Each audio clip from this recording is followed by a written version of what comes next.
Hello everyone, स्वागत है आप सभी का अपना क्रैश कोर्स में। हम लोग देख रहे हैं हिस्ट्री, है ना। तो इतिहास से जितने सारे रिलेटेड क्वेश्चन जो कि बोर्ड से आने वाले हैं और सेम यही पैटर्न पे आते हैं, उसी के बारे में हम लोग आज चर्चा करने वाले हैं। ठीक है, जो भी दोस्त अभी तक तैयारी नहीं किए हैं या किसी कारणों से या उनकी तैयारी अच्छे से नहीं हो पाई है, कृपया इस बैच से जुड़ जाएं और क्या करिए, अपनी एग्जाम को सक्सेसफुल बनाएं। चलिए शुरू करते हैं।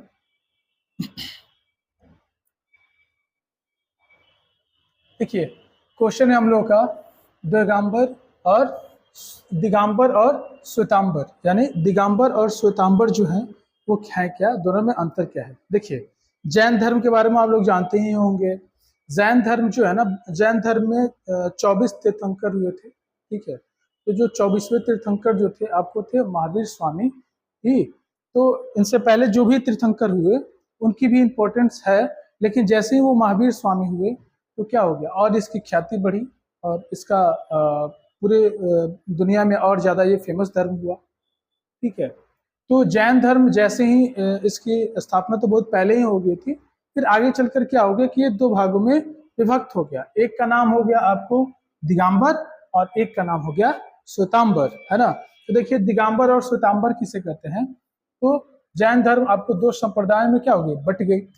दिगंबर और श्वेतांबर, जो देखिए जो वस्त्र धारण नहीं करते थे, ठीक है, उनको बोल जाता था दिगंबर। और जो वस्त्र धारण करते हैं व्हाइट कलर का, यानी उजला रंग का वस्त्र धारण करते हैं, उन्हें बोला जाता है श्वेतांबर। क्या बोला जाता है, श्वेतांबर, है ना। जो कि निर्वस्त्र होते हैं, कोई वस्त्र नहीं पहनते हैं, उन्हें बोला जाता है दिगंबर। और जो श्वेत वस्त्र धारण करते हैं उन्हें बोला जाता है श्वेतांबर, है ना। यही दोनों में अंतर है। ठीक है, अब देखिए, श्वेतांबर के 11 अंगों का प्रमुख धर्म माना जाता है। यानी श्वेतांबर जो मानने वाले लोग हैं वो 11 अंगों, यानी जैन धर्म में 11 अंग जो है ना, उनको क्या मानते हैं, वो प्रमुख धर्म के रूप में मानते हैं। लेकिन जो दिगंबर लोग हैं, जो वस्त्र धारण नहीं करते हैं, ये लोग 24 पुराणों को दिगंबर संप्रदाय मानते हैं। हुआ यूं था कि जैसे ही अकाल पड़ गई, इनके जो थे धर्म अनुयायी थे, गुरु जी थे, तो श्वेतांबर और दिगंबर पहले एक हुआ करता था। तो कर्नाटक में क्या हुआ, उस समय काफी ज्यादा मतलब कि भूखमरी आई थी, अकाल पड़ गया था। तो इनके कुछ शिष्य ना उधर चले गए और जो कुछ शिष्य यहीं पे रुक गए। फिर बाद में आकर क्या हुआ कि ये दो भागों में बट गई। उन्होंने बोला कि हम तुमको ये जैन धर्म का हिस्सा ही नहीं मानते हैं, तुम यानी कि विपदा आई तो तुम अपने शिष्यों को लेकर के कहाँ चले गए, दूसरे देशों में, दूसरे राज्यों में चले गए, और हम यहीं पर उस मुसीबत को टाल कर देखते रहे। तो उन लोगों ने बिना वस्त्र पहने हुए मतलब दिगंबर हो गए, और जो बाहर चले गए थे फिर वापिस आए तो उनका अलग हुआ, जैन धर्म से ही उनको बोला जाता है, हम लोग श्वेतांबर बोलते हैं। ठीक है, बस इतना ही है। चलिए नेक्स्ट देखते हैं हम लोग।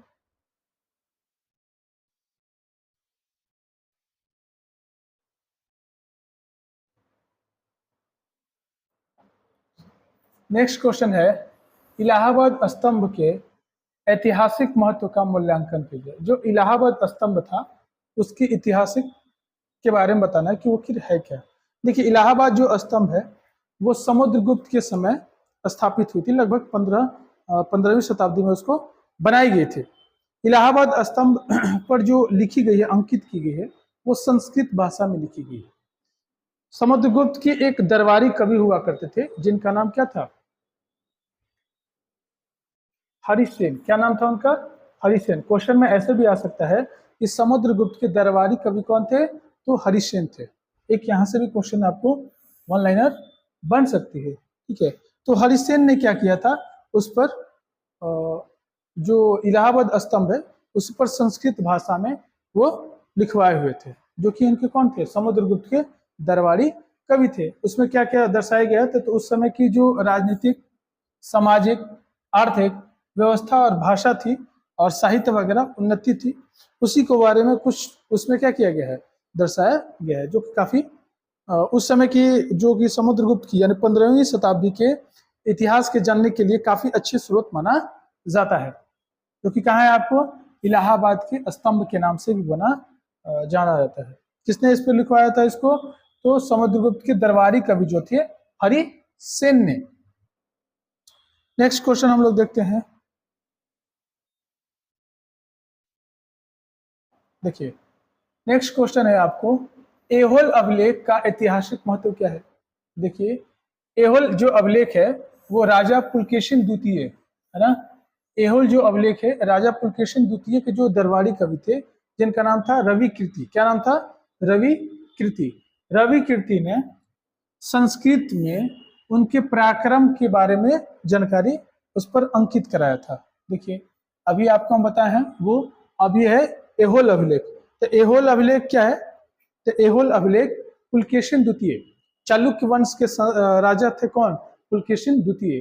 पुलकेशिन द्वितीय के जो दरबारी कवि थे रवि कीर्ति, रवि कीर्ति के द्वारा आपको संस्कृत भाषा में उस पर अंकित कराया गया है। ठीक है, और उनके बारे में किस किस की चर्चा की गई है? तो उनका जो गुजरात अभियान था, ठीक, और मैसूर से लेकर गंगा तक, है ना, इतने सारे जो इलाका में वो राज करते थे, तो उसी के बारे में उनकी विजय यात्रा, कैसे कैसे राजा से युद्ध वगैरह हुई, इसी की वृत्तांत छोटी सी संक्षिप्त में उस पर अंकित कराई गई है। और इसी के बाद जैसे मतलब कि आपको गुजरात, मैसूर, ये सब 3-4 जगहों युद्ध करने के बाद वो अपने आप को विक्रमादित्य की उपाधि दिए थे। ठीक है, नेक्स्ट क्वेश्चन हम लोग देखते हैं।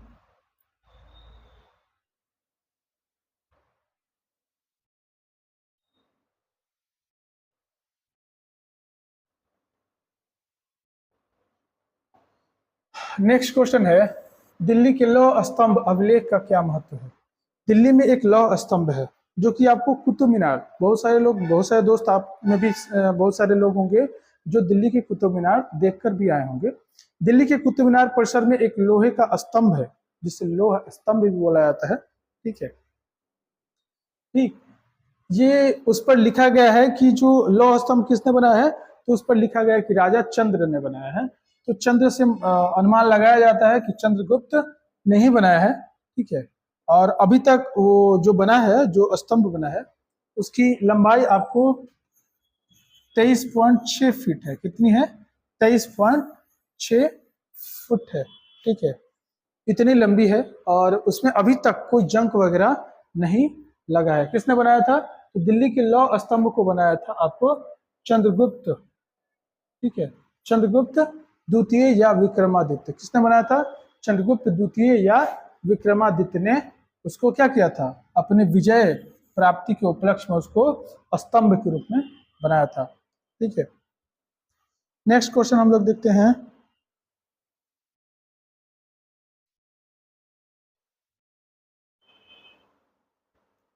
देखिए नेक्स्ट क्वेश्चन है, जूनागढ़ शिल्प लेख के महत्व का उल्लेख कीजिए। यानी जूनागढ़ का जो अभिलेख है वो शिल्प लेख है।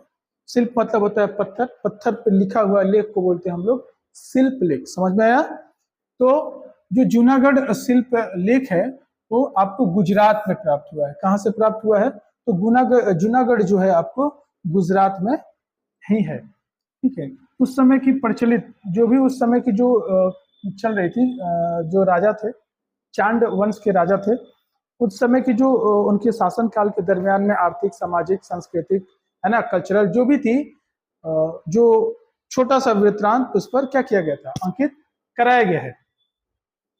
और आज भी जो है ना वो गुजरात में एक टूरिस्ट प्लेस के रूप में जूनागढ़ जाना जाता है। आज भी बहुत सारे लोग जाते हैं और उसकी फोटो वगैरह पिक्स लेते हैं। ठीक है, जो कि कौन से भाषा में लिखी गई है? तो जनसाधारण की भाषा थी पाली, है ना। यानी क्वेश्चन आपको ऐसा भी आ सकता है कि जूनागढ़ का शिल्प लेख जो है कौन से भाषा में था? तो कौन से भाषा में था? वो तो आपको पाली भाषा में था। नेक्स्ट क्वेश्चन देखते हैं हम लोग। यदि क्वेश्चन पूछे कि जूनागढ़ के शिलालेख को कौन से वंश के शासकों ने बनाया था, तो चांड वंश के शासकों ने बनाया था। ये भी आपको याद रखना है, वन लाइनर क्वेश्चन में ऐसा भी आ सकता है। ठीक है, चलिए नेक्स्ट क्वेश्चन हम लोग देखते हैं। काफी अच्छे और इम्पोर्टेंट क्वेश्चन है। ठीक, एक बार में वीडियो याद नहीं हो रहा है, जो भी भाई से और जो भी दोस्त है मेरे जिनसे याद नहीं हो रहा है, वो क्या करें कि एक बार नहीं 2-3 बार इस वीडियो को रिवर्स करके सुन लें, आपकी याद हो जाएगी। ठीक है, नेक्स्ट क्वेश्चन देखिए, नेक्स्ट क्वेश्चन है पेरिप्लस और एर्थियन पदों में अंतर की व्याख्या कीजिए। यानी पेरिप्लस और एर्थियन पदों का अर्थ क्या होता है और दोनों में अंतर क्या होता है। देखिए पेरिप्लस और एर्थियन, पेरिप्लस मतलब समझिए ये एक यूनानी शब्द है जिसका अर्थ होता है समुद्री रास्ता एवं, ठीक है, मतलब कि ये समुद्री रास्ता का ये बताता है। देखिए जो पेरिप्लस है ना, ये लोग और ये एर्थियन ये दोनों व्यापारी हैं। क्या है? दोनों व्यापारी हैं। इसमें अंतर ये है कि पेरिप्लस जो लोग हैं वो सभी तरह का व्यापार करते हैं। यानी मतलब कि जो भी है ना, ऐसे समझ सकते हैं कि छोटा से लेकर के बड़ा, यानी सुई से लेकर के पार तक सब कुछ ये व्यापार करते हैं, जिनको बोलते हैं पेरिप्लस। ठीक। और एर्थियन, एर्थियन जो लोग हैं ये लोग भी व्यापारी हैं, लेकिन ये लोग किसी खास, मतलब जैसे कि गेहूं का कर रहे हैं, गेहूं चावल या खाने वाला है सामान तो उसका ही कर रहे हैं। या कुछ जो एर्थियन है वो आपको सोना चांदी का ही कर रहे हैं, वो दूसरा बिजनेस नहीं करेंगे या दूसरा व्यापार नहीं करेंगे। लेकिन अब देखिए ये दोनों तो व्यापारी हो गए, अब दोनों में अंतर क्या है आपको, तो ये लोग जो है यानी पेरिप्लस, ये लोग क्या करते हैं, मतलब जो अपने ग्राहक है उनको तो मतलब जो व्यापार वगैरह कर ही रहे उसको सहायता भी देते थे। मतलब कि कुछ युद्ध वगैरह हो गया या कहीं लूटपाट हो गई तो अपनी ये लोग सेना वगैरह भी छोटा सा लेकर ही चलते थे। यानी उसको हर तरीका से, पैसे से या हर तरीका से उसको मदद भी, सहायता वगैरह भी करते थे। कौन? पेरिप्लस लोग। और एर्थियन लोग क्या करते थे, ये लोग भी व्यापारी करते थे। ये लोग क्या करते थे, उस एरिया के बारे में या कुछ जो भी गुप्त सूचना या कुछ भी जानकारी हो, ये लोग व्यापार के साथ साथ सूचना भी देते थे। ठीक है, यही हुआ पार्थियन और पेरिप्लस। क्लियर है? मतलब दोनों व्यापारी थे। पेरिप्लस सब चीज का व्यापार करते थे, एर्थियन लोग जो है कुछ खास वस्तुओं का ही व्यापार करते थे। पेरिप्लस में ये थे कि अपने ग्राहकों को मतलब कि आपके सुख दुख में मतलब खड़े रहते थे, मतलब आर्थिक जैसे भी हो सहायता में करते थे उनके। और एर्थियन लोग जो हैं ये सूचना का काम करते थे, यानी व्यापार के साथ साथ उनको सूचना मुहैया भी कराते थे। चलिए नेक्स्ट क्वेश्चन हम लोग देखते हैं।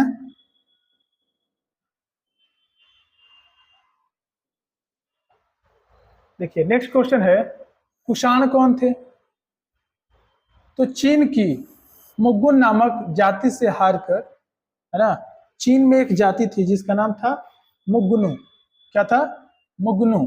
उस जाति से हारकर याची जाति और दक्षिण की ओर स्थान पर निकल पड़ी। यानी यहां से हारने के बाद जो जाति थी जिसका नाम क्या था? युच्ची जाति। क्या नाम था? युच्ची जाति। वह आकर आमू नदी, कहां पे? तो आमू नदी के तट पर बस गई और युची जाति के 5 कबीले, कौन कौन से थे? शेवान नामक कबीला और कैडिफिसेस प्रथम के नेतृत्व में, उसमें 5 जो है ना, बहुत सारी जातियां हुई उसमें से, लेकिन जो 5 जातियों में शेवान जो नाम है, ठीक है, उसी कबीला से एक योद्धा निकला जिसका नाम था क्या? कैडिफिसेस। क्या नाम था उसका? कैडिफिसेस। कैडिफिसेस के नेतृत्व में एक शक्तिशाली जो है ना वो जातियां बनी। और उसने क्या किया कि मध्य एशिया से सिंधु नदी के तट पर अपना साम्राज्य फैला लिया और उसने उस क्षेत्र को पार्थियन शासकों का नाम मनोनीत मिटा दिया। उसने क्या किया? इसका नाम क्या था? कैडफिसेस। क्या नाम था उसका? कैडफिसेस प्रथम। इसने क्या किया कि पार्थियन के जो शासकों का जो नाम निशान था उसको मिटा दिया और अपने साम्राज्य की स्थापना किया, जिसे ही हम लोग आगे चलकर क्या बोलते हैं? कुषाण शासक बोलते हैं। नेक्स्ट क्वेश्चन देखते हैं हम लोग। देखिए नेक्स्ट क्वेश्चन है सतवाहन कौन थे? इनके बारे में सबसे इंपॉर्टेंट ये है क्वेश्चन, यदि ऐसा आता है कि सतवाहन ने क्या किया था। तीनों ने आपको शीशे के सिक्के चलाए थे। सोचिए बहुत सारे सिक्के भी, बहुत सारे राजाओं ने बहुत सारे सिक्के चलाए, कोई तांबा, जस्ता, सोना, टीना, है ना। तो इन लोगों ने, सतवाहनों ने क्या चलाया था? शीशे के सिक्के चलाया था। यदि क्वेश्चन 1 लाइनर में आए कि सिक्के के सिक्कों को किसने चलवाया था अपने शासन काल में, तो सतवाहनों ने चलवाया था। देखिए सतवाहन जो शासकों ने थे ये दक्कन में थे। कहाँ पे? दक्कन का एक शक्तिशाली रायल स्थापित किला था। ठीक है, यानी ये लोग कहाँ रहते थे? तो रायल में रहते थे। ठीक है, कहाँ जो है? तो देखिए दक्षिण में है। ठीक है, इस वंश का सबसे अच्छा शासक दोनों ही सर्वोच्च वंशों का दावा करता है और एक तरफ स्वयं को वे ब्राह्मण कुल के मानते हैं। जो सतवाहन जो थे वो बहुत सारे विद्वान अलग अलग बात बोलते हैं। क्या बोलते हैं भाई? तो इसको बोलते हैं ब्राह्मण बोलते हैं, है ना। और बहुत सारा इतिहास ऐसा बोलते हैं कि जैसे ये ब्राह्मण थे और इन लोगों ने अपनी जो इन लोगों की हिस्ट्री है इसमें ऐसा पता चलता है कि इन लोगों ने ऐसा बोला कि इन लोगों ने क्षत्रियों का क्या कर दिया था? नाश कर दिया था।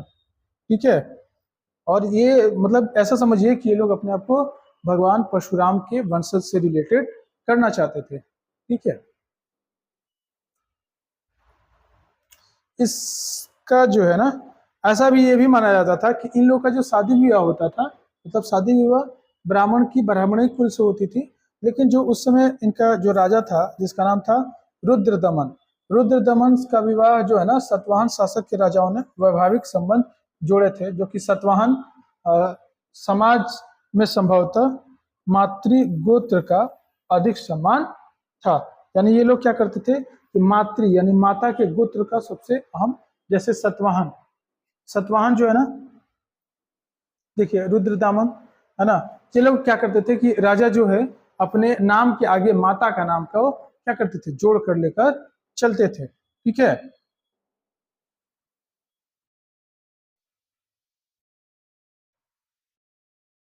नेक्स्ट क्वेश्चन देखते हैं हम लोग। नेक्स्ट क्वेश्चन है शक कौन थे? तो मध्य एशिया के मूल निवासी थे। जो शक लोग जो थे कौन थे? वो मध्य एशिया के मूल निवासी थे, जो उपमहाद्वीप में उत्तर पश्चिम हिस्से से सर्वप्रथम आए थे और धीरे धीरे यहीं अस्थायी रूप से बस गए। ये लोग कहाँ के मूल निवासी हैं? तो मध्य एशिया। क्वेश्चन यदि ऐसे आया आपको कि शकों का मूल निवास स्थान कहाँ पे था, तो आपको बताना है मध्य एशिया था। कहाँ था? मध्य एशिया। और वहां से ये लोग आए और यहाँ पर धीरे धीरे आकर क्या यहीं पर बस गए। ये लोग प्रारंभ में अपने आप को ना ये ब्राह्मण द्वारा मलिच यानी असभ्य अथवा असभ्य अथवा विदेशों से आने वाले आक्रमणकारी भी, इसे बहुत सारे इतिहास अलग अलग भी बोलते हैं। इन लोगों को बोला जाता है असभ्य, विदेशों से आने वाला आक्रमणकारी भी बोलते हैं। और धीरे धीरे इन्होंने भारत में उत्पन्न हुए धर्मों जैसे बौद्ध धर्म या वैष्णव मत को अपना लिया और स्थानीय लोगों के साथ वैवाहिक संबंध स्थापित किए और उत्तर पश्चिम के साथ पश्चिम भारत के कुछ क्षेत्रों में शासन किए। यानी ये लोग जो थे यानी शक लोग का मूल निवास स्थान कहाँ माना जाता है? तो मध्य एशिया को माना जाता है। ठीक है, यहाँ से वो लोग चले और उत्तर पश्चिमी हिस्से यानी भारत के उत्तर पश्चिम हिस्से में ये लोग आए और आने के बाद ये धीरे धीरे यहाँ पे क्या हो गए? अस्थायी हो गए, बस गए। ठीक है, और धीरे धीरे क्या हो गया? इनको इन लोगों को पहले मलेच बोला जाता था। क्या बोला जाता था? मलेच, है ना, जो कि मतलब असभ्य या बर्बर हो उसको ही बोला जाता है मलेच। ज्यादातर आप लोग भी है यदि बहुत सारे घर में ये सब का यूज तो बहुत ज्यादा होता है, अभी भी होता है ना। तो कोई मान लो कि जो नहीं नहाता धोता है या ठंडे वगैरह में ऐसा हो, तो मम्मी उम्मी नहीं बोलती हैं कि मतलब कि मलेच जैसा किया हुआ है, नहाता धोता नहीं है ना। तो इस शब्द का अभी भी यूज हम लोग गांव समाज में अभी भी मतलब देहाती लैंग्वेज में इसको यूज होता है, मलेच जैसा किया है। यानी अभी तक मलेच मतलब होता है असभ्य, है ना, जो साफ सुथरा ना हो, ऐसा ये लोग बोलते थे। किनको? शकों को बोलते थे। धीरे धीरे ये लोग यहाँ पे बस गए और धीरे धीरे वैवाहिक संबंध घुल मिल करके इन लोगों से क्या हो गया? शादी विवाह संबंध भी स्थापित हो गया। और फिर ये लोग क्या किए? यहाँ का राजा बन गए। कहा कि उत्तर पश्चिमी के साथ साथ पश्चिम भारत के कुछ क्षेत्रों में ये लोग अपना शासन करने लगे। नेक्स्ट क्वेश्चन देखते हैं हम लोग। देखिए नेक्स्ट क्वेश्चन है हर्ष चरित्र पर 2 वाक्यांश लिखिए। समझिए पहले हर्ष चरित्र है क्या। तो हर्ष चरित्र देखिए, राजा हर्ष हिंदू सम्राट के राजा हुआ करते थे जिनका नाम क्या था? हर्ष, है ना। ऐसा बोला जाता है कि हिंदुओं के सबसे आखिरी राजा यही थे। फिर इसके बाद धीरे धीरे सारी राजाओं का पतन होते चला गया, है ना। फिर मुगल काल, ये काल, वो काल है, ऐसे आते आते गया। लेकिन हिंदुओं में सबसे मतलब पौधे किस्म के, ऐसे तो आपको चंद्रगुप्त मौर्य ये सब तो आए, फिर धीरे धीरे बौद्ध धर्म, जैन धर्म अपनाते चले गए। लेकिन सबसे लास्ट वाले जो राजा थे वो राजा थे कौन? हर्ष, है ना। तो इनके दरबार में एक कवि हुआ करते थे, ठीक है, जिनका नाम था बाण भट्ट। क्या नाम था? बाण भट्ट। बाण भट्ट जो थे वो इन्हीं के बारे में, इनकी चर्चा किया करते थे। किनकी? हर्ष के। तो मान लो कि कोई भी कवि होगा जिसके दरबार में रहेगा उसकी तो बड़ाई व्याख्या करेगा ही, ठीक है। तो उसने क्या किया, उन्होंने यानी बाण भट्ट ने एक रचना की, है ना, जो कि संस्कृत में लिखी गई थी।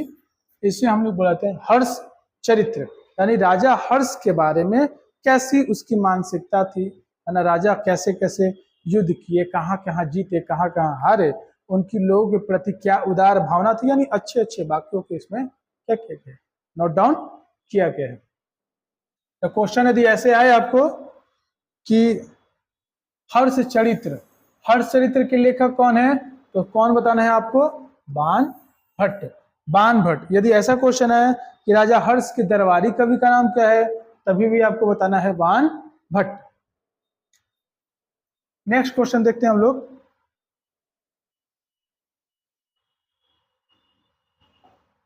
देखिए नेक्स्ट क्वेश्चन है, बौद्ध संगतियां क्यों भुलाई गई और चतुर्थ बौद्ध संगति का क्या महत्व है? देखिए बौद्ध संगतियां क्या होती है? बौद्ध संगतियां अभी तक आपको 4 बार हुई है ना। तो संगतियां का अर्थ होता है कि जैसे बौद्ध धर्म, जैसे जैन धर्म में 2 भागों में बट गया था, आगे चल के बौद्ध धर्म 2 भागों में बट गया है, एक हीनयान और एक महायान के नाम से आपको पता होगा, 2 भागों में बट गया था। फिर जैसे इसको एकत्रित करने के लिए, जैसे कि गौतम बुद्ध का महानिर्वाण हो गया, यानी कि उनकी डेथ हो गई, तो धीरे धीरे ये धर्म ना ये काफी एथी होने रहा था। इनके जो जो थे अनुयायी थे, उन लोगों ने बौद्ध राजा से मिल करके एक बौद्ध जो है ना, बौद्ध धर्म की संगतियां, यानी संगीत के रूप में लोगों के बीच इसके अच्छाई वगैरह को बताने के लिए ये किया जाता था, इसकी होने थी, ठीक है। 4 अभी तक बौद्ध संगतियां हो चुकी हैं, ठीक है। तो चौथा वाला जो संगति था, बौद्ध संगति, वो राजा कनिष्क के समय में हुआ था। किसके समय में हुआ था? राजा कनिष्क के समय में हुआ था, जो कि आपको कुषाण वंश का राजा थे, यानी कुषाण वंश का राजा जो प्रतापी बढ़िया राजा थे, अच्छे प्रतापी राजा थे, उनका क्या नाम था? राजा कनिष्क। जो अभी हम लोग के प्रेजेंट में भारत सरकार जो हम लोग का जो कैलेंडर फॉलो करते हैं, जिसे हम लोग बोलते हैं शक संवत, है ना। एक होता है विक्रम संवत हिंदू धर्म से, और एक होता है शक संवत। तो जो अभी भारत सरकार मान्यता प्राप्त की है, ये है शक संवत। ये शक संवत की जो है ना पंचांग या कैलेंडर का निर्माण इन्हीं के समय में हुआ था, यानी कनिष्क के समय में, यानी राजा कनिष्क के द्वारा कराया गया था। और विक्रम संवत वो उनके समय हुआ था, यानी विक्रमादित्य के समय में हुआ था। तो जो शक संवत है आपको, ये कनिष्क के समय में हुआ था। और चौथी बौद्ध संगति भी इन्हीं के समय में हुआ था। कहाँ हुआ था? तो कुंडल वन आपको कश्मीर में, कहाँ पे? कश्मीर में हुआ था। और देखिए, हाँ यहाँ से देखिए, ठीक है।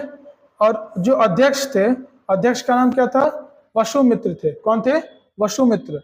और उपाध्यक्ष जो थे अश्वघोष। देखिए ये सारे क्वेश्चन इंपॉर्टेंट हैं भाई, ये ऐसे ही क्वेश्चन आपको आ सकते हैं। यदि 1 लाइनर क्वेश्चन, ध्यान से देखिएगा, यदि 1 लाइनर क्वेश्चन में ऐसे भी आएगा कि चौथी बौद्ध संगति में अध्यक्ष कौन थे, तो आपको बताना है वसुमित्र। कौन थे? वसुमित्र। और उपाध्यक्ष पूछ दिया तो अश्वघोष। यदि राजा पूछ दिया तो राजा कनिष्क, स्थान पूछ दिया तो कुंडल वन, ठीक है। और इसी में बताया था ना आपको कि बौद्ध धर्म 2 भागों में बटा था।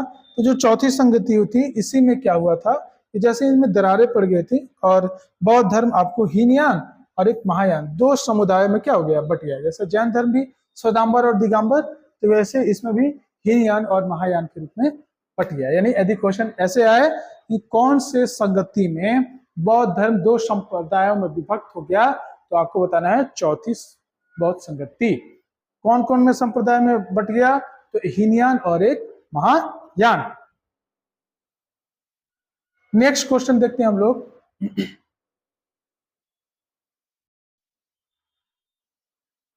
देखिए नेक्स्ट क्वेश्चन है, महावीर के उपदेशों का वर्णन करिए। जो कि महावीर जो थे उन्होंने क्या क्या उपदेश दिए थे? जैन धर्म से थे, 24वें तीर्थंकर थे।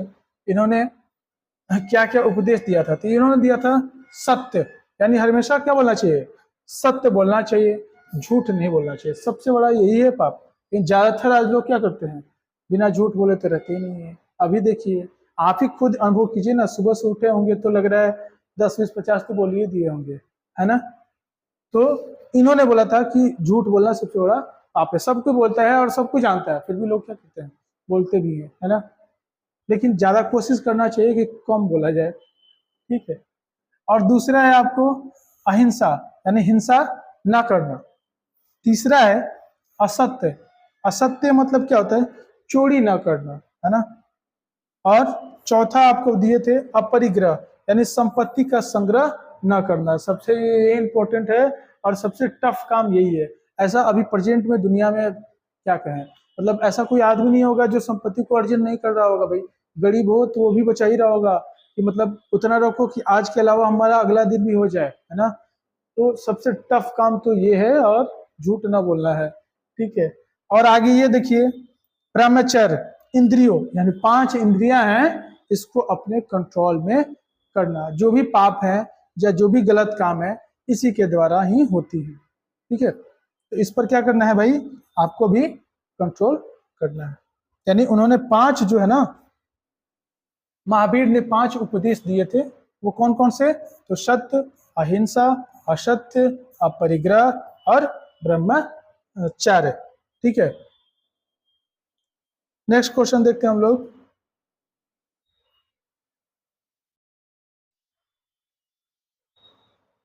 देखिए नेक्स्ट क्वेश्चन है, जैन धर्म के प्रमुख सिद्धांत कौन से हैं? यानी जैन धर्म के सिद्धांत क्या थे?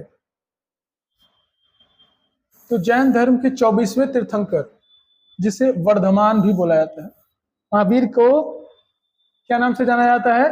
तो वर्धमान के नाम से जाना जाता है, जो कि 540 से ईसा पूर्व से लेकर के 468 ईसा पूर्व के समय में धर्म के सिद्धांतों को क्या किए थे? पूर्णतः यानी प्राप्त किए थे।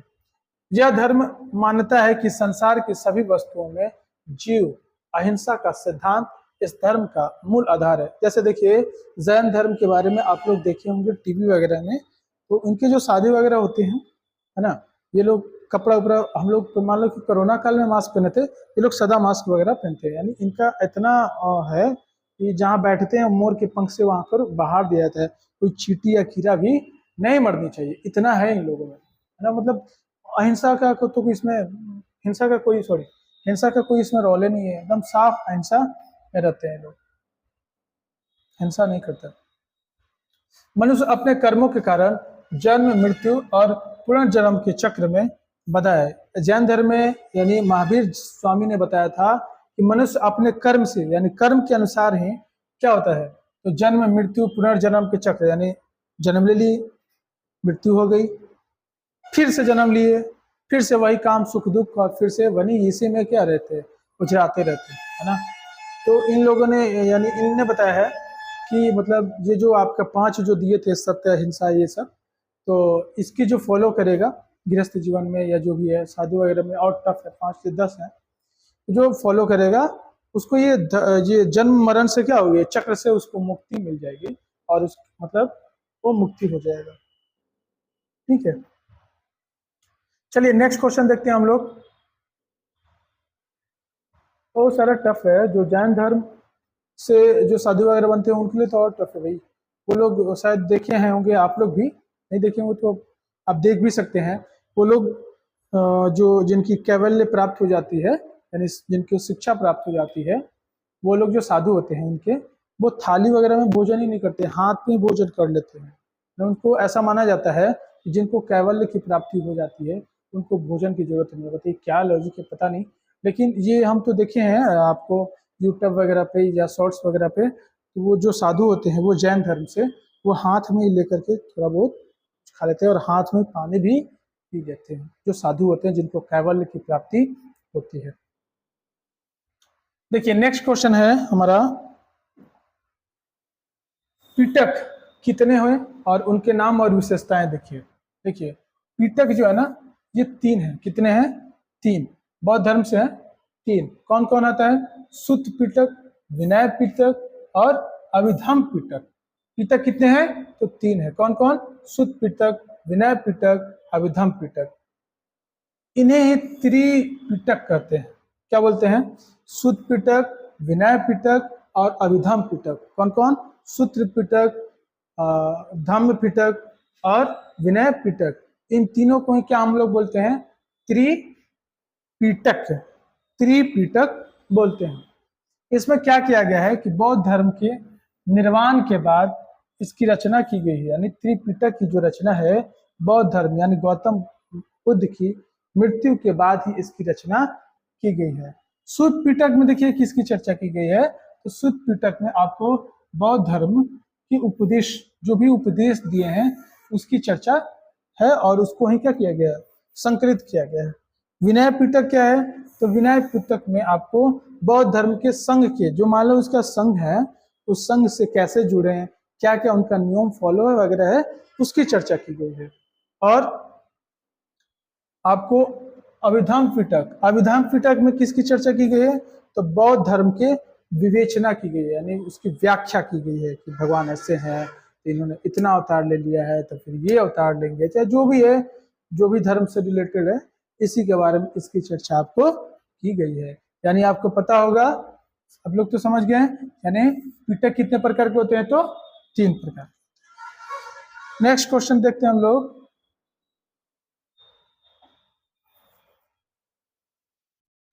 नेक्स्ट क्वेश्चन है बौद्ध धर्म और जैन धर्म की शिक्षाओं में अंतर क्या है? यानी बौद्ध धर्म और जैन धर्म में क्या क्या अंतर है? तो बहुत अंतर है। चलिए उसी के बारे में हम लोग देखते हैं। देखिए बौद्ध धर्म में क्या की गई है? तो ईश्वर के अस्तित्व में मौन है, मतलब कि ये लोग कहीं नहीं रहे कि ईश्वर है या नहीं। लेकिन जैन धर्म क्या बोलता है? ईश्वर के अस्तित्व को बिल्कुल नहीं मानता है, ये मन भी नहीं करता कि ईश्वर भगवान होते हैं, सीधे सीधे नहीं मानता है। ठीक है। बौद्ध धर्म क्या करता है? ये पूजा पाठ, भजन कीर्तन, कर्म की व्यर्थ है। जो जैन धर्म क्या बोलता है कि जो पूजा पाठ, भजन कीर्तन जो ये लोग करते हैं, जो है ये क्या है? ये अच्छी चीज नहीं है। और जैन धर्म वाले क्या करते हैं? तो प्रार्थना कुछ भी नहीं है, तप और व्रत ही मोक्ष प्राप्ति के साधन है। ये लोग बोलते हैं कि प्रार्थना वगैरह जो है ना, ये सब अच्छी चीज नहीं है। तप कीजिए या व्रत कीजिए, भूखे रह करके, जैसे भी हो व्रत कीजिए, इससे आपको मोक्ष की प्राप्ति मिल जाएगी। यानी जन्म मृत्यु ये जो प्रक्रिया है, इससे आप क्या हो जाएंगे? मुक्ति हो जाएंगे। फिर बौद्ध धर्म क्या बोलता है? अहिंसा सबसे बड़ा धर्म है, यज्ञ आदि में इसका विश्वास नहीं है। यानी ये लोग यज्ञ वगैरह पूजा प्रदान में भी इसको विश्वास नहीं करते हैं। ये लोग क्या बोलते हैं? अहिंसा, यानी किसी चीज, किसी भी जानवर या जीव की हत्या नहीं होनी चाहिए। ये लोग अहिंसा को सबसे बड़ा क्या मानते हैं? धर्म मानते हैं। और जैन धर्म क्या बोलते हैं?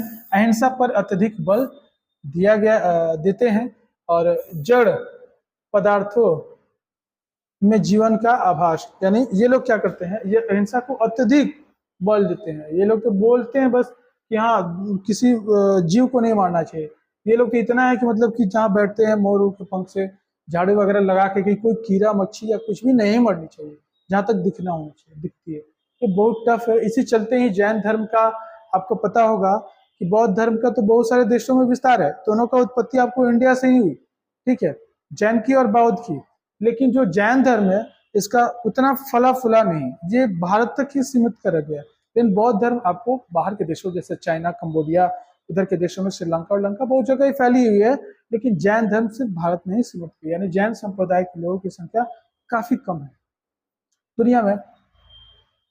बौद्ध धर्म देखिए तो मोक्ष प्राप्ति के लिए अच्छे कर्म और पवित्र जीवन पर बल दिया गया है। इसमें बताया गया है बौद्ध धर्म में कि आपको मोक्ष की प्राप्ति चाहिए, यानी आपको जीवन मृत्यु चक्र से मुक्ति चाहिए, तो आपका अच्छा कर्म होना चाहिए और पवित्र जीवन होना चाहिए, है ना।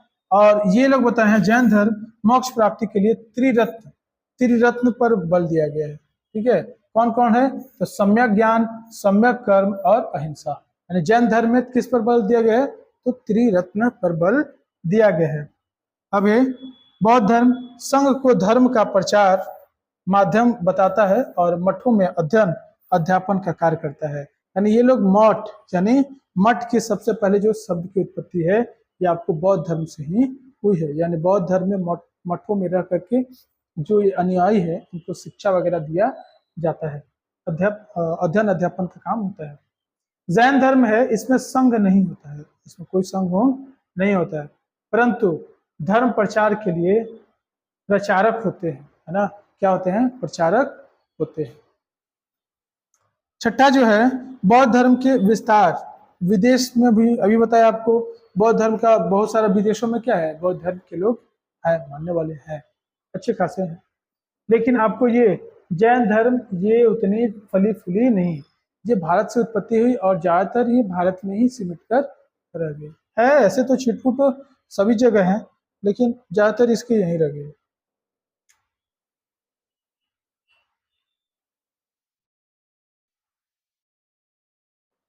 चलिए नेक्स्ट क्वेश्चन है, आप जातक के संबंध में क्या जानते हैं। जातक क्या है, देखिए जो जातक है ना, ये महात्मा बुद्ध के पूर्व जन्म के कथाएं हैं।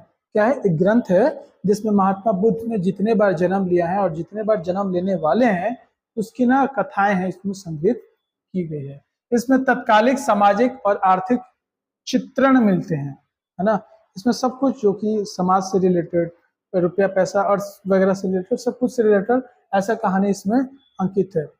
जातकों का बौद्ध साहित्य में विशेष महत्व है, यानी बौद्ध साहित्य में जातक का क्या है, विशेष महत्व है, यानी बहुत बड़ा महत्व है। इन कहानियों से हमें पता चलता है कि महात्मा बुद्ध जाति प्रथा, ब्राह्मणों को उच्च स्थान दिए जाने के विरुद्ध थे, है ना, ये क्या थे, इस मतलब ये कहानी से हम लोगों को पता चलता है कि जो महात्मा बुद्ध थे ये आपको जाति प्रथा और ब्राह्मणवाद, ब्राह्मणवाद मतलब क्या होता है, ब्राह्मण अपने आप को सर्वोच्च कुल से समझते हैं, यानी सबसे ऊंचे समझते हैं। इसके बाद क्षत्रिय होते हैं, ब्राह्मण मुख से, क्षत्रिय भुजा से, और शैव जो है वो जांघों से, और शूद्र जो है पैरों से निकलते हैं, ऐसा ये लोग मानते हैं। पुरुष ऋग्वेद में पुरुष सूक्त में इसकी चर्चा की गई है। तो इसका विरोध कौन करते थे, तो गौतम बुद्ध कर देते। इनके अनुसार, गौतम बुद्ध के अनुसार, ये क्षत्रियों को ब्राह्मणों से कुल अच्छा कुल समझते थे। कौन, गौतम बुद्ध। चलिए नेक्स्ट क्वेश्चन देखते हैं हम लोग।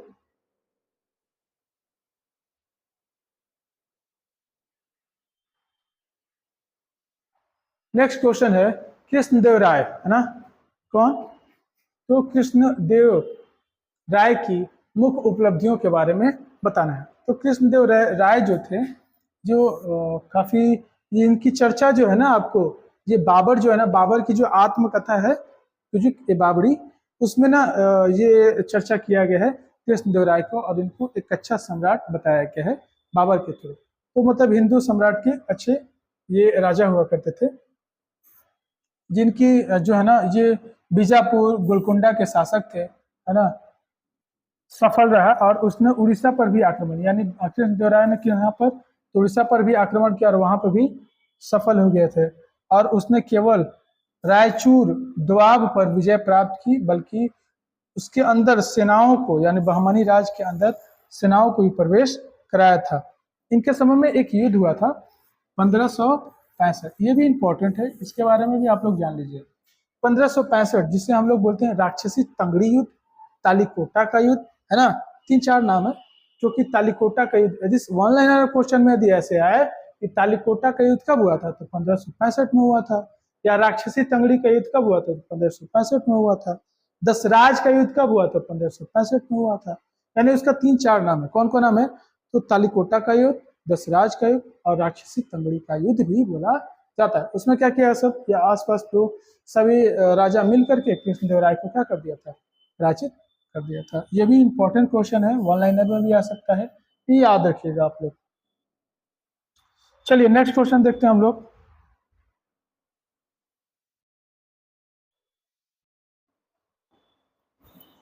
नेक्स्ट क्वेश्चन है आयंगर व्यवस्था की विषय में आप क्या जानते हैं, यानी आयंगर व्यवस्था के विषय में आप क्या जानते हैं, बताना है। देखिए विजयनगर राज्य ने प्रचलित स्थानीय शासन में परिवर्तन कर आयंगर व्यवस्था की स्थापना की। आयंगर व्यवस्था क्या होती थी कि हर एक गांव में होती थी। ये क्या होती थी? प्रत्येक गांव में स्वतंत्र प्रशासनिक इकाई हुआ करती थी, है ना। इसमें प्रशासन में 12 व्यक्तियां नियुक्त होते थे, ठीक है। और यह समूह आयंगर कहलाता था। मतलब ये विजयनगर साम्राज्य में प्रचलित थी। कौन? आयंगर व्यवस्था। इसमें क्या होती थी? हर ग्राम में इसको बनाया गया था। इसमें 12 सदस्य होते थे और प्रशासनिक का काम, यानी जो मामला वहीं पे सुलझने वाला है, क्या के लिए यहाँ पे राजा के पास आएगा, वहीं पर उसको क्या कर दिया था? सुलझा दिया जाता था, जिससे समाज में काफी हद तक कानून व्यवस्था अच्छी मानी जा सकती है इस व्यवस्था से। तो आयंगर व्यवस्था कहाँ की थी? आपको विजयनगर राज्य में थे। और जो इसके 12, ऐसा नहीं, जो कि इसके 12 जो सदस्य थे वो राज्य स्तर के कर्मचारी माने जाते थे। अब मान लो कि उनका काम यही है कि समाज में प्रशासन व्यवस्था को अच्छी रूप से चलाना, तो मान लीजिए कि वही काम करेंगे तो उनकी भी तो फैमिली होगी, तो वो कैसे चलेगी? ये राज्य के कर्मचारी हो गए। इनको क्या किया जाता था? तो वेतन के रूप में कर मुक्त इनको भूमि दी जाती थी। मतलब राजा के पास बहुत सारा सब, तो उसका राजा है, तो कहीं पे भी इनको वहीं पे आसपास उनको भूमि दी जाती थी जिस पर टैक्स नहीं लगता था। ये लोग भी अपना खेती वगैरह करते थे, खेती वगैरह भी करवाते थे, ठीक है। नेक्स्ट क्वेश्चन हम लोग देखते हैं, देखिए नेक्स्ट क्वेश्चन है, पानीपत की पहली लड़ाई 1526 ईस्वी में भारत के इतिहास में एक निर्णायक लड़ाई समझी जाती है, इसकी विवेचना कीजिए। देखिए ऐसे समझिए, जो पानीपत की प्रथम जो लड़ाई थी वो 1526 ईस्वी में हुई थी। हुआ यूँ था कि भारत के जो इलाका पे उस समय जो भारत के राजा हुआ करते थे, उनका नाम था इब्राहिम लोदी। क्या नाम था? इब्राहिम लोदी, ठीक है। तो इब्राहिम लोदी को हराने के लिए बाबर जो था वो फरगना का था, है ना। फरगना आज उधर अफगानिस्तान वगैरह के उस साइड में, अफगानिस्तान और ईरान के उधर उस साइड में क्या आज भी पहाड़ वगैरह है। उन लोगों की तो खाने की स्थिति सही नहीं थी। तो इसको हराने के लिए इसके चचा जान, कौन? इब्राहिम लोदी के चचा, ठीक, और आपको एक और थे राणा संगा, और एक और 2 राजा मिलकर निमंत्रण दिए। किसके पास? तो बाबर के पास। बाबर के पास इन लोगों ने निमंत्रण दिया कि सुनिए, ऐसा है कि आप आकर के इसको हरा दीजिए। किसको? इब्राहिम लोदी को, और हरा दीजिए। युद्ध हुआ। इसके बाद हम लोग भी आपको क्या करेंगे? सपोर्ट करेंगे, सब कुछ गुप्त सूचना वगैरह सब कुछ आपको क्या करेंगे? मुहैया करेंगे, बताएंगे। तो बाबर आया और इनको क्या किया? हरा दिया। हराने के बाद संजोग से कहिए या जैसे कहिए, हार गए। कौन? इब्राहिम लोदी। इब्राहिम लोदी हार गए। इब्राहिम लोदी के हारने के बाद बाबर ने यहाँ पर हरी भरी भारत को देखा। वहां पे क्या है, आज मतलब खाने की ठीक नहीं है वहां पे फरगना में, तो वहां पे मतलब पहाड़ वगैरह पे, तो सोचा कि यहीं रह जाते तो ठीक था। तब तक ये सब गरमा गया। ये सब बोला कि हाँ ऐसा थोड़े होगा, हम लोग आपको बुलाए हैं यहाँ पे बसने के लिए नहीं, आप युद्ध जीते जाइए। तब बाबर को लगा कि अरे ये तो भाई गलत बात है, हम सोच ही रहे हैं, तो ये लोग विरोध करना चालू कर दिया। तो उसने क्या किया, अगले साल नेक्स्ट 1500 आपको 27 में, कब है ना, 1527 में खानवा का युद्ध हुआ, ठीक है। राणा संगा खिलाफ कर दिए, तो बोला कि ठीक है। तब बाबर बोला कि ठीक है, आप इतने ही ज्यादा शक्तिशाली हैं, आप इतने ही काबिलवान हैं, तो आप ही क्यों नहीं इसको हरा देते? आप ही हरा देते, हमको युद्ध, हमको क्या के लिए बुलाया आप लोग? तो 1527 ईस्वी में क्या हुआ कि खानवा का युद्ध हुआ, जिसमें राणा संगा भी हार गए। तब बोला कि अब तो रहेंगे नीचे। तब बाबर जो है फरगना से क्या किया कि इंडिया में शिफ्ट हो गया। और जब 1526 की जो लड़ाई थी पानीपत की, उस युद्ध में बाबर ने क्या किया था, अपना जो लड़का जो हुमायूं था उसको भी लाया था युद्ध देखने के लिए, ठीक है। और जैसे ही हुमायूं ने भी युद्ध चालू किया था, युद्ध के मैदान में अपना जो लड़का था अकबर को भी वो लेकर गया था युद्ध में देखने के लिए, ठीक है। तो यही हुआ था। पानीपत के प्रथम युद्ध कब हुआ था? तो 1526 में हुई थी। किसके बीच हुआ था? तो बाबर और इब्राहिम लोदी के बीच हुआ था, जिसमें बाबर विजयी रहा और इब्राहिम लोदी हार गया। इससे बाबर और उसके सारे जो वंशज हैं, उसके बाद फिर आपको हुमायूं, अकबर, शाहजहां, ये सब जो है ना, ये सब मुगल सम्राट बना दिया। चलिए नेक्स्ट क्वेश्चन हम लोग देखते हैं। तो नेक्स्ट क्वेश्चन है, बाबर के बाबरनामा पर लिखिए।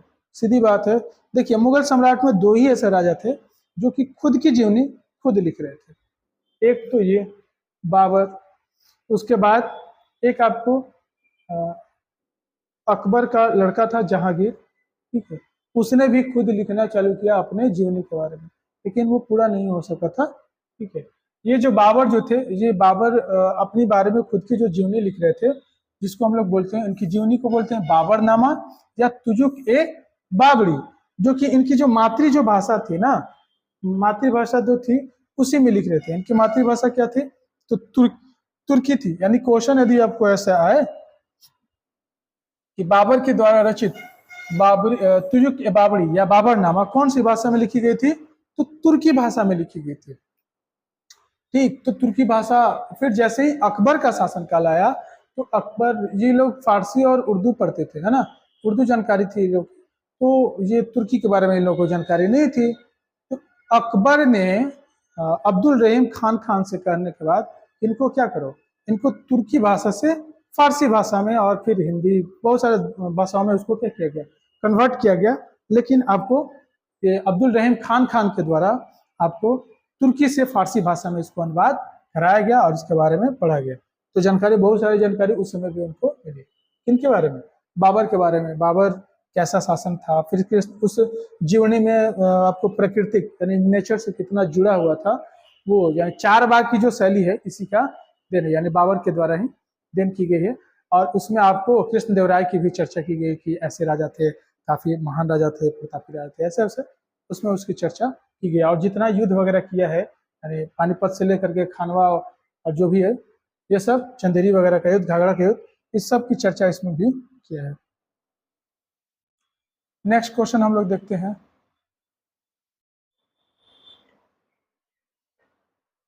देखिए नेक्स्ट क्वेश्चन है, अकबर की धार्मिक नीति की समीक्षा करें। यानी अकबर का जो धार्मिक नीति था वो क्या था?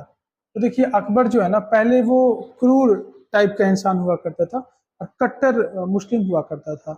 जैसे ही वो फिर आगे चल करके जोधाबाई के साथ उसकी शादी हो गई और शादी के बाद जोधाबाई जो थी वो हिंदू थी। फिर धीरे धीरे ये सभी धर्मों को मानने लगा और सभी धर्मों को रिस्पेक्ट देने लगा। आगे चलकर इसने, यानी अकबर ने, ऐसा लिखा गया है कि आगे चल करके इसने क्या किया कि ये पूजा पद्धति को भी मानना क्या कर दिया था, चालू कर दिया था। तो बहुत सारे जो मौलाना थे कट्टरपंथी, उन लोगों ने बोला इसको कि ये क्या है, ये काफिर हो गया है ना, यानी ये धर्म के खिलाफ चला गया है। तो उसने बहुत सारा किया था, पूजा पद्धति को भी अपनाया था, बहुत सारे धर्मों। अकबर ने एक जो है ना, एक इबादत खाना बनाया था, ठीक है। कब बनाया था? तो 1575 में बनाया था, ठीक।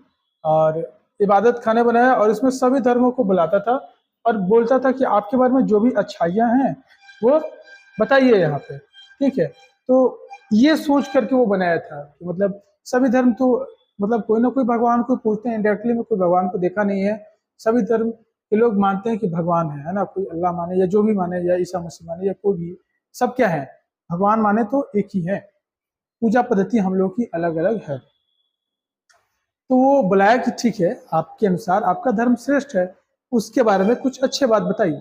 लेकिन हुआ यूं था कि जो मौलाना जो लोग थे वो गाली गलौज पे उतरना चालू हो गया। यानी धर्म के नाम पर बुलाया जाता था और वहां पर वो लोग गाली गलौज भी करने लगे। इसको देखते हुए अकबर ने बोला कि ये काम ठीक नहीं है, इसको क्या कर दिया जाए, इसको बंद कर दिया, यानी इबादत खाने को स्थगित कर दिया, ठीक है। अब क्या किया उसने?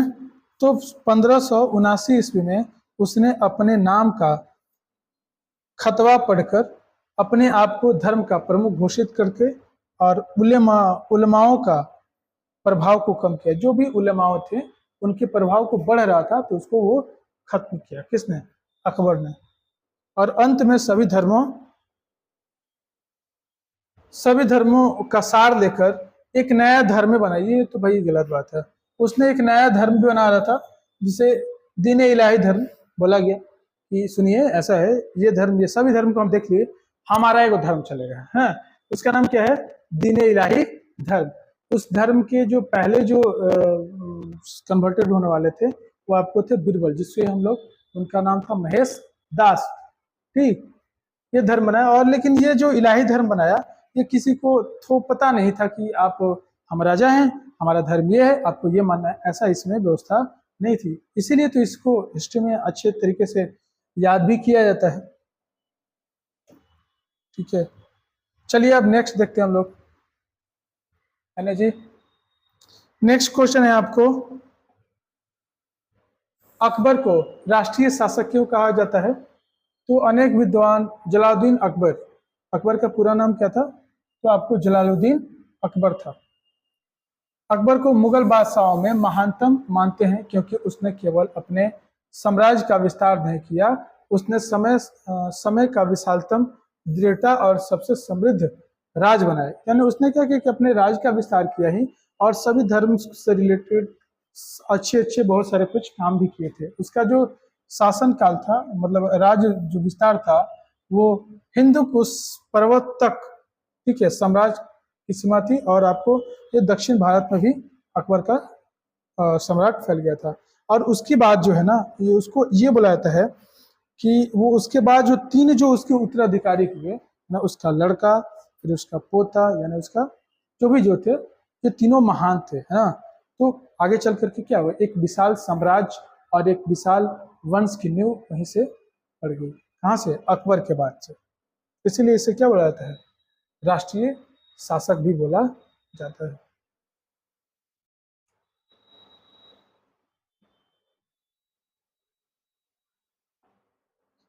नेक्स्ट क्वेश्चन है, मुगल कालीन केंद्रीय प्रशासन का मुख्य विशेषता क्या था? यानी मुगल कालीन जो प्रशासन व्यवस्था थी, उसमें केंद्र का क्या, मतलब केंद्रीय कैसी व्यवस्था थी, उसकी विशेषता हम लोग देखेंगे। देखिए, उसकी विशेषता थी वकील, दीवान या वित्त मंत्री, फिर और क्या था, मीर बखरनी, फिर था प्रधान काजी, और प्रांतीय शासन व्यवस्था। देखिए, बारी बारी से हम लोग देखेंगे इसके बारे में। देखिए, वकील जो था, इसे वजीर भी कहा जाता था। ठीक है, ये केंद्रीय सरकार के समस्त विभागों का अध्यक्ष होता था। यानी जो विभाग हो जाते करते थे, मान लो कि मछली विभाग हो गया, जल विभाग हो गया, कृषि विभाग हो गया, जो भी विभाग है उस सब विभाग का ना ये हेड हुआ करता था, ठीक, अध्यक्ष हुआ करता था। और इसके बाद जो होते थे वो राजा होते थे। अकबर के बैरम खान, इसको किसने बनाया था? अकबर ने वजीर या वकील किसे बनाया था? तो बैरम खान को बनाया था। बैरम खान की जैसी मृत्यु हो गई, इस पद को ही अकबर ने क्या कर दिया? समाप्त कर दिया। नेक्स्ट जो था, दीवान या वित्त मंत्री, तो आर्थिक विषयों में यह बादशाह का प्रतिनिधित्व करता था।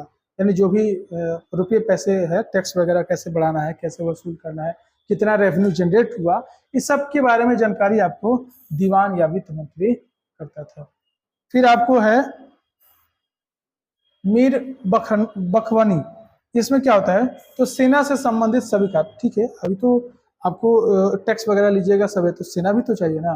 तो सेना में भी जो भी मंसदार वगैरह हैं, घोड़े कैसे व्यवस्था है, कितना अस्त्र की व्यवस्था क्या है, सब कुछ देख रेख करता था कौन? मीर बखरी। फिर एक होता था प्रधान काजी, यह प्रांत, जिला और नगर के काजियों की नियुक्ति करता था और फौजदारी मुकदमे को भी देखता था। फौजदारी मुकदमा दो होता है, आज भी होता है, एक होता है दीवानी मुकदमा और एक होता है फौजदारी मुकदमा। फौजदारी मुकदमा में क्या होता है? जो भी आपको चोरी डकैती लूटपाट जो भी है, ये सब आपको आता है फौजदारी मुकदमा।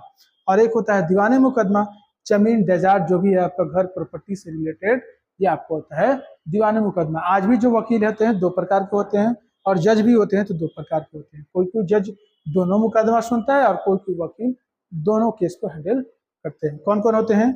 तो फौजदारी और दीवानी। ठीक है, चलिए नेक्स्ट क्वेश्चन हम लोग देखते हैं।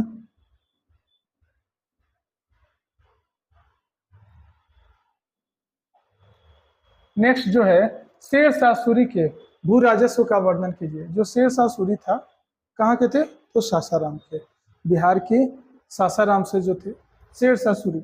शेर शाह सूरी के समय जो लगान की व्यवस्था जो थी, वो तीन प्रकार से बांटी गई थी। कैसे कैसे बांटी गई थी? तो एक, अधिक उपजाऊ वाली भूमि, यानी आपको साधारण उपजाऊ वाली भूमि, ठीक है, और एक होता था अधिक उपजाऊ वाली, और एक होता है सामान्य उपजाऊ वाली। यानी तीन स्तर से उसको बांट दिया गया था, यानी अच्छी, खराब और साधारण। यानी भूमियों को कितने भागों में बांट दिया गया था? तीन स्तर से। कौन कौन? अच्छी, खराब और साधारण। उसी अनुसार उस पर क्या कर दिया जाता था, टैक्स रखते थे। अब मान लो कि खराब भूमि है, अब किसान को होइबे नहीं करेगा तो तुमको देगा इतना कहाँ से, है ना। अब ये तो थोड़े होगा कि दूसरे से जाकर लेगा, जो उसके खेत में पैदावार होगा उसी हिसाब से ना आपको टैक्स देगा। ठीक, एक ये तरीका अच्छा माना जाता है कि जिस हिसाब से उसकी भूमि है उस हिसाब से आपको टैक्स देगा। ठीक है। और मुगल काल में या जैसे ऐसे और भी बहुत सारे राजा हैं, उनके समय पता है क्या होता था, मान लो जो भी किसान वगैरह बेचारा लगा है उस समय तो आपको सिंचाई, अभी भी सिंचाई की व्यवस्था हो रही है ठीक, लेकिन बहुत जगह अभी भी बारिश पे ही निर्भर है भारत की कृषि। तो जैसे खेती वगैरह किया किसान, है ना, खेती किया, उसकी उपज मान लो इसी वाले हिस्से में अच्छे से हो गई और इस वाले हिस्से में अच्छे से नहीं हुई, जो टैक्स वाला होता था ये वाला सारा हिस्से में काट लेता था, यानी उसकी अच्छी हिस्से को ले ले चल जाता था, और जो छीट फूट हुई अच्छी नहीं हुई पैदावार उसको छोड़ देता था। तो उस पर किसान को उसकी सारी मेहनत और उस पर जितना कर्जा उर्जा ले लिया है साहूकार वगैरह से, अब ले, और वो कर्जा के चुकावे में उसकी पीढ़ी दर पीढ़ी निकल जाती थी। लेकिन आपको शेरशाह सूरी के समय ऐसी व्यवस्था नहीं थी, वो जमीन के हिसाब से अच्छी, है ना, बुरी, ये सब देख करके उस पर टैक्स लगाता था। ठीक है, ये अच्छा था उसका व्यवस्था। चलिए नेक्स्ट क्वेश्चन है, अकबर के व्यक्तित्व पर टिप्पणी कीजिए। यानी अकबर तो बता ही दे, अकबर जो है ना वो उसके व्यक्तित्व पर, इतिहासकार जो है ना अकबर को महान की उपाधि से विभूषित करते हैं। इसका महानता का मुख्य कारण है इसका विराट व्यक्तित्व, यानी उसका व्यक्तित्व जो था वो अच्छा था। शुरू में तो वो क्रूर था, ठीक है, नो डाउट, फिर जैसे ही धीरे धीरे वो क्या हो गया, वो सर्व धर्म को लेकर चलने वाला और एक महान शासक बन गया था। कौन? अकबर ने। उसने गैर मुसलमानों को राहत दिया और राजपूतों के साथ व्यवहारिक संबंध स्थापित किए। यानी राजपूतों के साथ विवाह किसने किया था? अकबर ने किया था। उनका नाम क्या था? जोधा बाई। ठीक है, इसने भी दो दो शादियां की हैं। पहली जो शादियां थी वो इसी की जो ना विधवा जो थी उनसे शादी कर लिया है, और दूसरी जो शादी है ये आपको जोधा बाई से है। फिर भी लेकिन चलो ठीक ही है।